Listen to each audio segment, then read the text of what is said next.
সামনেই জামাই ষষ্ঠী আসছে, আর জামাই ষষ্ঠী মানে মেয়ে জামাইয়েদের জন্য ভুরি ভোজের আয়োজন করা হয়। এই আয়োজনে কি থাকে না বলুন তো? কাতলা, চিংড়ি, ইলিশ, চিকেন, মাটন সবই মোটামুটি আয়োজন করা হয়। আমার আজকের রেসিপি হলো জামাই ষষ্ঠী স্পেশাল গন্ধরাজ ভেটকি। অনেকেরই সর্ষে রান্না করলে তেতো হয়ে যায়। কিছু টিপস সহ মাছের এই রেসিপিটা বানিয়ে দেখুন। সর্ষে তেতো হবে না, সাথে স্বাদ হবে অসাধারণ। প্রথমে ভেটকি মাছের পিসগুলো লবণ আর হলুদ গুঁড়ো মাখিয়ে রেখে দিন। একটা পেস্ট তৈরি করে নিন। কালো সর্ষে, সাদা সর্ষে, পোস্ত, লবণ, কাঁচা লঙ্কা আর সামান্য জল দিয়ে মিহি পেস্ট তৈরি করুন। সর্ষের পেস্ট তৈরি করার সময় সামান্য লবণ দেবেন, এতে সর্ষে তেতো হবে না। আপনারা মাছ ভেজে রান্না করতে পারেন, আমি এখানে কাঁচা মাছ রান্না করব।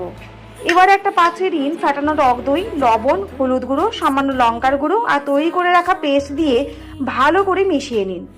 এবারে মাছগুলো দিয়ে দিন, সাথে দিন গন্ধরাজ লেবুর জেস্ট, গন্ধরাজ লেবুর রস, মশলা ধোয়া জল আর সর্ষের তেল ছড়িয়ে আবারও সবকিছু মিশিয়ে নিন। উপরে চেরা কাঁচা লঙ্কা দিয়ে দিন। টিফিন বক্সে ঢাকনা বন্ধ করে কড়াইয়ে গরম জল বসিয়ে দিন। জল গরম হলে টিফিন বক্স বসিয়ে 25 মিনিট মতো রান্না করুন।